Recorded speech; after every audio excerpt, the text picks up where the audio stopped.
Okay, this is a 1-minute question, and I start with Mr. Wisconsin. Mr. Fuller.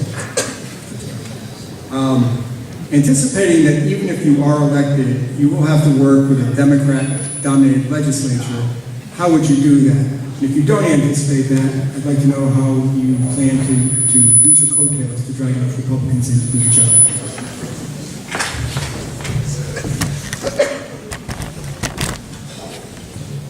Well, I certainly hope that I would not have to deal with a Democrat legislature, and I'll work as hard as I can. I'm working right now to strengthen the Republican Party and work with communities such as those represented here to make sure that we have good candidates. We have a good shot at picking up a majority in the Senate. We saw John French here. We have many other candidates who are helping recruit around the state. I worked very hard in the last 2 election cycles to support candidates. I founded and helped sponsor an independent expenditure last time around, Voters for Good Government. We targeted 4 Senate races, and we came very close to some of them. We'll be doing the same thing this time around. On the other hand, if we aren't successful, I have learned in the private sector and in my government experience how to work together with people. And I think if you have a leader, this governor we're dealing with right now is known as a bully. It's my way or the highway. That is not how you lead. I have the experience and skill from my leadership with businesses, and I think I can bring this legislature together and convince them of the direction to go in, whether it's Democrat or Republican.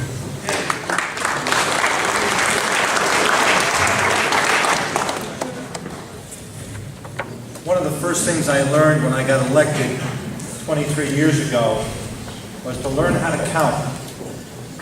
What does that mean? That means that when you go to the meeting, you need to know if you have the votes or not. And so, as I said in my opening statement, I've had the opportunity to experience 4 governors in the state, and that means I went through 4 different gubernatorial elections. And the leader of the party, who has to get back to the local level, is paramount to being able to get people elected to the state legislature. We've witnessed that many times where that has not happened, and consequently, we rely on the other party.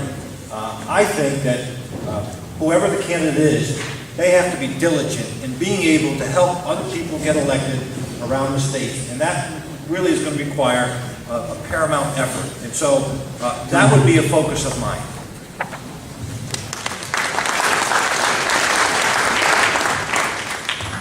You know, when I mentioned earlier that we had flipped our council from 17.4D to R to 17.4R to D, we did it with a very simple concept. We did it by creating a team. I've asked Heather Summers to join my team because I believe it's important that we present a unified front to the voters of the state about what our vision is for the state of Connecticut. And that means that we run as a team through the state senate, through the state reps, the constitutional officers, and the judge of probate candidates as well that are running this year. With a unified message, with a funding plan in place, we can go out and make a difference in a lot of these races. And finally, let me just say this, as your next governor, I'll make sure that I spend every day that I can working on building an infrastructure in our party that will deliver voters to the polls, just like the Democrats have been doing for the last 40 years, and ensuring that we get the people we want elected to these important jobs in our state legislature. That'll be job day 1 politically for us in our wonderful state. Thank you.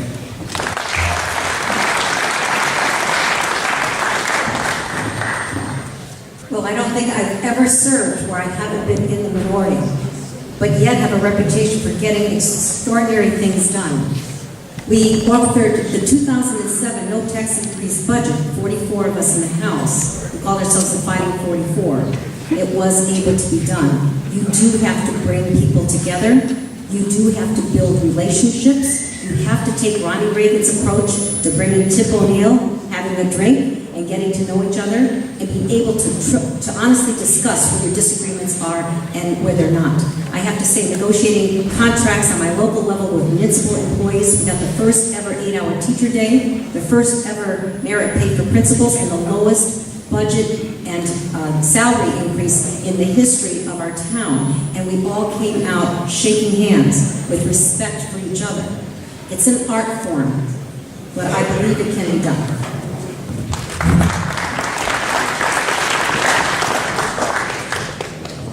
You know, the reality is Republicans in the legislature, both in the House and Senate, have been picking up seats over the last election cycles. In 2010, the House and Senate Republicans picked up seats. I worked very hard across the state to elect more Republican senators. The results in 2012 were not as good as we all would have liked. I wish Sally White was a state senator from the 29th district. Sorry, John, but 2 years of Don Williams would have been bad. I wish we had Mike Doyle in the 20th, and Chris Kutu in the 19th, and Teresa Madonna in the 18th. All great Republican candidates who ran hard. Believe it or not, that's the first year we actually didn't lose seats in a presidential election year. So whether it's state house or state senate candidates, we are moving in the right direction. Look, we need Republicans in the legislature, but if the Democrats control, you have to work with them. You have to be tough, you have to be firm. We got rid of early release in the state of Connecticut because of our leadership in the state senate, and the Democrats kowtowed and went along with it. Just the other day, you saw the governor put a pause to Common Core because Republicans were going out and telling teachers, we're going to end this. We can do it.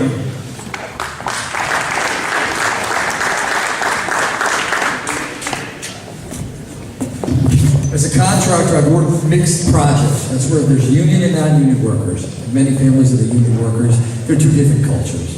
The first thing I would do is hire a freeze. The second thing I would do is ask all union workers for givebacks. If they say no, then we're in a different place. I would not take the 2,200 appointees as a governor and just replace them. You don't go on a job site and all of a sudden throw everybody out. There's some good commissioners out there. There's some good people that are appointed that are Democrats. And the best thing we can do is give them the heads up that if they want to stay on, they're not the boss, this is not their government, and they can stay on the job as long as we need them. As President Obama did with Bill Gates, Mr. Gates. So anyway, that's what I would do. And boy, I thought he held the yellow card up, he didn't. But we cannot alienate the unions. As I said earlier, they're ready to come over with us. And the unions are the Democrat Party. Don't forget that.